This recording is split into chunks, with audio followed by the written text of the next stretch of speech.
Hello students, मेरा नाम नितेश अग्रवाल है और आज हम क्लास 12 के 7 चैप्टर जो है हमारा AC current and electric machines का जो टॉपिक पढ़ेंगे वो है root mean square value of AC current या RMS value of AC current. तो देखिए, root mean square RMS value का क्या मतलब होता है। सबसे पहले हम ये बेसिक चीज देखते हैं। तो आरएमएस वैल्यू का मतलब होता है रूट मीन स्क्वायर। इसका मतलब क्या है, जैसे मान लीजिए हमारे पास कोई वैल्यू है जहां पे, जैसे हम यहाँ पे आई की बात करेंगे करंट, तो आई आर एम एस, इसका क्या मतलब हुआ कि सबसे पहले हम क्या करेंगे, उस वैल्यू का उल्टी की साइड हम चलेंगे। ठीक है, सबसे पहले हम उस वैल्यू का स्क्वायर करते हैं। क्या करते हैं, सबसे पहले स्क्वायर करेंगे, फिर हम उसका मीन लेंगे। मीन मतलब एवरेज, तो उसको हम इससे डिनोट कर सकते हैं आई बार से, या फिर इस बार को हम हटाकर इस तरह से भी डिनोट कर सकते हैं। ठीक है, और फिर इसका हम क्या करेंगे, इस वैल्यू का हम रूट लेंगे। तो इसका क्या मतलब हुआ, आई आर एम एस, मतलब पहले हम उस वैल्यू का स्क्वायर करेंगे, फिर उसका मीन लेंगे और फिर उसका रूट करेंगे। ठीक है, तो जो आई आर एम एस है, I R M S value of AC current क्या होता है, सबसे पहले हम ये देख लेते हैं कि मान लीजिए हमारे पास कोई गिवन रजिस्टर है, गिवन रजिस्टर आर। तो इस आर रजिस्टर, इस आर गिवन रजिस्टर में the amount of DC current, कितना amount of DC current flow होता है जो इसमें हीटिंग इफेक्ट जनरेट करेगा, और वो सेम टाइम के लिए जो हीटिंग इफेक्ट जनरेट करेगा एसी करंट जो आई आर एम एस है, अगर एसी करंट हम इसमें से फ्लो करवाएं तो वो भी सेम हीटिंग इफेक्ट हमें दे सेम टाइम के लिए। ठीक है, क्या मतलब हुआ कि अगर किसी गिवन रजिस्टर में से कुछ अमाउंट ऑफ डीसी करंट हम फ्लो करवाएं तो उसमें कुछ हीटिंग इफेक्ट जनरेट होगा कुछ टाइम के लिए, तो सेम टाइम के लिए same amount of heating effect generate हो अगर हम उसमें से एसी करंट हम उसमें से फ्लो करवाएं, तो उसे हम क्या बोलेंगे, root mean square value of AC current. ठीक है, अब ये देखिए ये वैल्यू क्या होती है, ये वैल्यू कितनी होती है, उसकी हम डेरिवेशन यहाँ पे देखेंगे। तो देखिए, सबसे पहले हम देखते हैं एक छोटी सी चीज कि आई है करंट, इसको हम dq बाई dt लिख सकते हैं। dq बाई dt क्या हुआ, इंस्टेंटेनियस करंट, क्या हुआ, इंस्टेंटेनियस करंट। और आई एवरेज, आई एवरेज जैसा कि हम सब जानते हैं वो क्या होता है, Q अपॉन T, क्या होता है, Q अपॉन T। ये क्या हो गया, एवरेज करंट। अब देखिए, क्या हम इसको ऐसे लिख सकते हैं, क्या लिख सकते हैं, हम इसको I is equal to d q by d t. तो इसमें से d q is equal to क्या हो गया, I is equal I multiply d t. ठीक है, आई को डी टी से मल्टीप्लाई कर दिया। अब देखिए, अगर हम इसका इंटीग्रेशन करें तो ये वैल्यू इस तरह से नहीं हो जाएगी, Q is equal to I d t. ये integration of I d t हो गया, तो ये किसकी वैल्यू आई, Q की वैल्यू। सिंपल है। अब देखिए, इस वैल्यू को हम यहां पुट करते हैं। ठीक है, तो आई एवरेज क्या आया, Q की वैल्यू यहां पर पुट कर दी, integration of I d t, और T को क्या हम ये लिख सकते हैं, इंटीग्रेशन ऑफ डी टी। भाई अगर यहां 0 से T तक इंटीग्रेशन करेंगे, ठीक है, तो dt की वैल्यू t ही आएगी, तो इसको हम ये भी लिख सकते हैं। ठीक है, तो अब हम इस चैप्टर में ध्यान रखेंगे इस चीज को कि जहां पे भी i का कनेक्शन रिलेशन t के साथ में होगा वहां पर हम i को इस तरह से लिख सकते हैं। ठीक है, इस चीज का हम ध्यान रखेंगे। अब चलते हैं यहां से। ठीक है, तो देखिए आई आर एम एस हमने ये चीज देखी। अब देखिए आई, यहां पर हमें इस चैप्टर में हम बात करते हैं तो जो आई की वैल्यू क्या होती है, आई हमें ये गिवन होता है I is equal to I naught sine omega t. ठीक है, ये हमारे लिए आई होता है। अब देखिए इसका हम जो ये वैल्यू है इसका हम I M S value R M S value निकालेंगे। ठीक है, तो देखिए I R M S is equal to, सबसे पहले क्या करेंगे, ये जो वैल्यू है इसका स्क्वायर कर देंगे, आई नॉट का square sine square omega T, ये आ गई। अब इस वैल्यू का हम क्या करेंगे, मीन ले लेंगे, मीन मतलब एवरेज लेंगे, फिर इसका रूट कर देंगे। ठीक है, ठीक है। अब ये देखिए ये वैल्यू क्या इससे जैसे लग रही है हमें। ठीक है, यहां से देखिए अगर हम आई एवरेज, क्योंकि ये आई है, ये पूरा ये वाला आई है, इसका हम एवरेज निकाल रहे हैं तो आई एवरेज है। ठीक है, यहां पे क्या है, सिर्फ उसका स्क्वायर है। ये देखिए आई एवरेज ये ऐसे है। ठीक है, बाहर लगा दिया तो ये एवरेज बन गया और फिर इसका हमने रूट ले लिया। तो अब ये देखिए यहाँ पे I square average is equal to I square d t upon root d t, ये चीज लिख सकते हैं। ठीक है, यही चीज है। तो ये वाली चीज ये आ गई। अब इसको हम उस फॉर्म में लिख देते हैं, ऐसे लिखेंगे। देखिए आई स्क्वायर डी टी, इसको हटाकर हम क्या कर देंगे, इंटीग्रेशन, एवरेज साइन हटाकर इंटीग्रेशन लगा देंगे। आई स्क्वायर, तो आई स्क्वायर क्या है, आई नॉट का स्क्वायर, वो जो आई स्क्वायर है वो ये है, इसकी वैल्यू यहाँ पे हम पुट कर रहे हैं, जो यहाँ पे कर रहे हैं। ठीक है, यहां से आप देख सकते हैं कि आई स्क्वायर का एवरेज ये रहा, अब उसकी वैल्यू हम यहाँ पुट कर रहे हैं। ठीक है, या यहाँ पे मैं थोड़ा सा और सिंप्लीफाई करके आपको बता देता हूं। देखिए I R M S is equal to क्या लिखेंगे हम, यहां पर लिखेंगे I square d t upon d t, ये था उस वैल्यू पे स्क्वायर भी हो गया और एवरेज भी होगा, ये लिख दिया। अब इसका क्या कर देंगे हम, रूट, तो रूट की जगह मैं 1/2 लिख सकता हूँ। ठीक है, वैल्यू का हमने क्या किया, स्क्वायर भी कर दिया, एवरेज भी ले लिया, वो कर दिया, फिर रूट लेना बाकी रह गया, तो रूट की जगह मैंने 1/2 लिख दिया, एक ही बात है। चलेगा, अब देखिए अब इसमें ये वैल्यू पुट कर देते हैं, तो I R M S is equal to क्या है, देखिए इंटीग्रेशन ऑफ आई नॉट का square sine square omega T upon T T, और यहाँ पे हमने क्या किया, हमने 0 से टी के लिए इसको इंटीग्रेट कर दिया। ठीक है, एक फुल साइकिल के लिए जो साइनसॉइडल वेव होती है टी आई, ठीक है, तो ये फुल वेव के लिए हमने यहां से यहां तक क्या कर दिया, इंटीग्रेट कर दिया। ठीक, अब देखिए इसका क्या करेंगे हम, 1/2 रूट चल रहा है 0 से टी 0 से टी, ये कर दिया। अब देखिए अब आई नॉट कांस्टेंट है, इसको हम बाहर निकाल देंगे।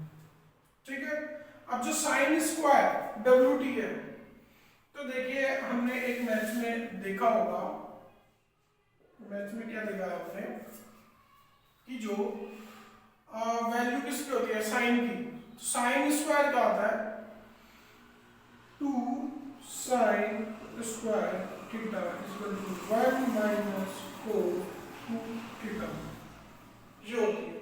ठीक है, अब देखिए हमारे पास साइन स्क्वायर थीटा है। ठीक है, तो sine square theta equal to 1 minus cos 2 theta upon 2, ठीक है, अपॉन 2, ये वाली वैल्यू आ गई। अब हम इस साइन स्क्वायर थीटा को इससे 1 माइनस कोस 2 थीटा अपॉन 2 से हम वो कर देंगे, रिप्लेस कर देंगे। एक बार आपने नोट कर लीजिए पोज करके, क्योंकि मैं इधर वाला मिटा रहा हूं, ठीक है। तो अब चलिए आगे चलते हैं।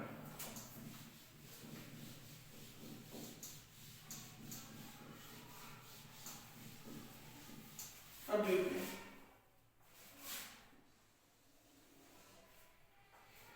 अब हम देखते हैं ये वैल्यू हम यहाँ पुट कर देते हैं, ठीक है। अब देखिए I/R/M/S इज इक्वल टू, ये वैल्यू थी, इसमें हम आई स्क्वायर आई नोट स्क्वायर कांस्टेंट उसको बाहर ले लेते हैं, आई नोट का स्क्वायर बाहर ले लिया, अंदर क्या आया integration 0 to T sine square omega T की जगह हम क्या लिखेंगे 1 माइनस कोस 2 थीटा, तो 1 माइनस कोस 2 थीटा की जगह ओमेगा टी अपॉन 2, अपॉन ये जो 2 आएगा इस 2 को हम बाहर ले लेंगे, ठीक है, इस 2 को हम क्या कर दिए बाहर ले लिए, हो गया। फिर dt, नीचे क्या बचा, नीचे बचा integration of 0 to T dt, तो ये t आ जाएगा, इंटीग्रेशन 0 टू टी dt, ये क्या होता है इंटीग्रेशन ऑफ dt 0 से t के लिए, तो वैल्यू आएगी हमारे पास t, ये आएगी t की वैल्यू 0 to t minus 0 equal to t, ठीक है। ये वैल्यू आ गई, तो हम t को क्या करते हैं, t को हम बाहर, ठीक है, ये पूरी की होल पावर 1/2, ठीक है। अब देखिए, अब हम आगे चलते हैं, I/R/M/S ये आ गया आई नोट का स्क्वायर अपॉन 2t। अब हम इंटीग्रेशन करेंगे, 1 का इंटीग्रेशन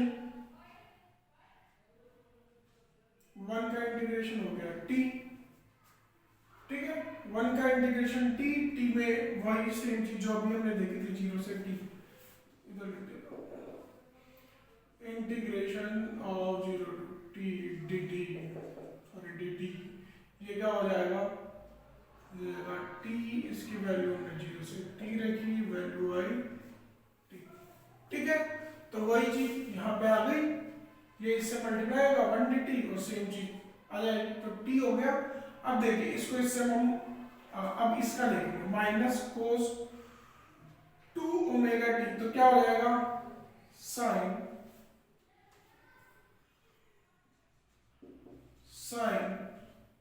2 ओमेगा t, ठीक है, अपॉन जो t का जो फंक्शन है dt में, t का फंक्शन, ये t का फंक्शन है, तो अब इसमें जो के साथ में जो ये वैल्यू आती है वो नीचे डिवाइड हो जाती है, ठीक है। इंटीग्रेशन में क्या होता है, इसके साथ में ये थीटा एंगल के साथ में ओमेगा टी, ये जो जिसका फंक्शन है ये dt t के साथ मैच हो रहा है, तो इसके साथ में जो आएगा वैल्यू उसको हम t से उसको हम क्या करते हैं डिवाइड करते हैं, तो 2t है, 2 ओमेगा है, उससे हम डिवाइड कर देंगे, ठीक है। अब देखिए ये हो गया, अब 0 से t की लिमिट हमें लगानी है और ये 1/2 यहाँ पे कर देंगे। अब आगे चलिए, I/R/M/S ऑफ, अब देखिए आई नॉट का स्क्वायर अपॉन 2t, अब वैल्यू पुट करें,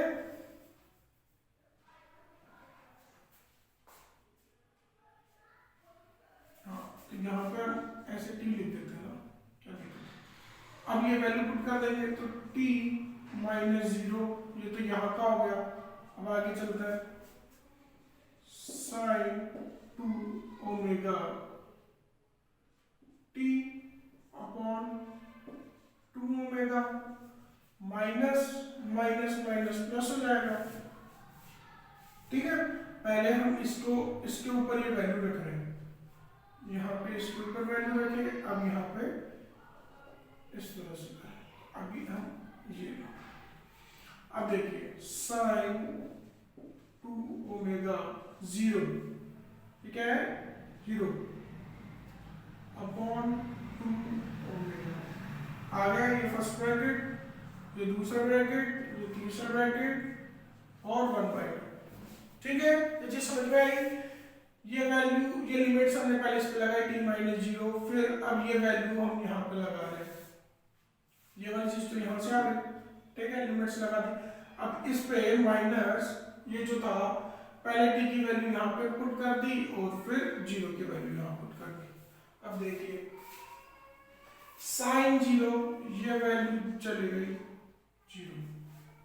ठीक है, उसका क्या मतलब आप देखो IRMS is equal to I0 का स्क्वायर अपॉन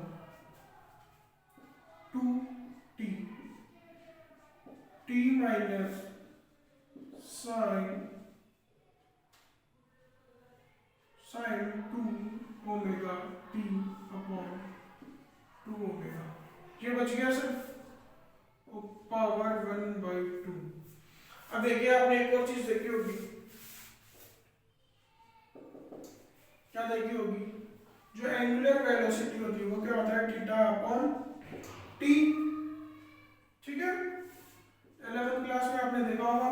अब टी की वैल्यू यहाँ पे रख दी है, इसको हम कैपिटल टी मान रहे हैं अभी। ठीक है, तो थीटा अपॉन ओमेगा, अब जो टी की वैल्यू है t इज इक्वल टू, जब ये एक पूरा साइकिल पूरा कर रहा है तो थीटा कितना हो गया 360। 360 को हम कैसे लिखते हैं रेडियन में 2 पाई अपॉन ओमेगा, ये चीज पहले देखी होगी 11th क्लास में काफी बार। ठीक है, अब वैल्यू पुट कर देते हैं यहाँ पर, तो अपॉन 2t, t माइनस यहाँ वैल्यू पुट कर दें साइन 2 ओमेगा, t की value 2 pi upon omega upon 2 omega. अब देखिए ओमेगा से ओमेगा कैंसिल। ठीक है, होने ही वाला I0 का स्क्वायर अपॉन 2t, ये t ये किसके इक्वल हो गया, अब देखिए यहाँ पे साइन 2 और ये मल्टीप्लाई हो गया 4 पाई, साइन 4 पाई क्या होता है, sine 4 pi is equal to 0। Sine 4 pi की वैल्यू क्या होती है 0। देखिए sine 0 degree, sine 90 degree, sine 180 degree, pi 3π/4, ये कितना हो गया 2 पाई। 2 पाई पे साइकिल पूरा हुआ। ठीक है, 0 आ गया साइन 0, एक साइकिल और पूरा किया 4 पाई, 0 हो गई वैल्यू। ठीक है, तो ये पूरी वैल्यू क्या आ गई 0। अब इसका 1/2, सॉरी इस पूरी वैल्यू का 1/2। ठीक है, अब देखिए क्या आया हमारे पास, I0 का square upon 2t multiply t की पावर 1/2, इससे ये कैंसिल हो गया, क्या बचा IRMS इज इक्वल टू क्या बचा, देखिए I स्क्वायर अपॉन 2 बचा और उसका रूट, I0 का स्क्वायर अपॉन 2 का रूट, तो क्या ये वैल्यू I इसके इक्वल नहीं होगी, और ये वैल्यू इक्वल किसका है 0.707 I। ये वैल्यू किसकी हो गई, ये वैल्यू हो गई IRMS। ठीक है, यही चीज हमें चाहिए थी। IRMS की वैल्यू क्या आ गई I0 अपॉन √2 और वो किसके इक्वल है 0.707 I0 के। ठीक है, इस तरह से सिंपली हमने ये कर लिया है। ठीक है, ये साइन वेव है, साइन साइन का ग्राफ है।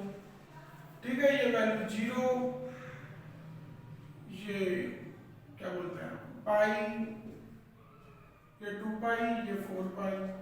ठीक है, इस तरह से हमने देखा कि ये root mean value, root mean square value आ गई इसकी एसी करंट की। ये चीज ध्यान रखनी है हमको कि पहले स्क्वायर करते हैं किसी वैल्यू का, फिर मीन लेता है, मीन यानी एवरेज लेता है, फिर हम उसका रूट करते हैं। और इससे पहले ये चीज हमने कहां से लिखी, वो हम मैंने पहले बताई थी, उसका हम ध्यान रखेंगे ये वैल्यू कैसे आई और कहां से। ठीक है, अगर आपको कोई भी टॉपिक के ऊपर लेक्चर चाहिए, लेक्चर वीडियो चाहिए, तो आप कमेंट करके बता सकते हैं। ठीक है, थैंक यू सो मच।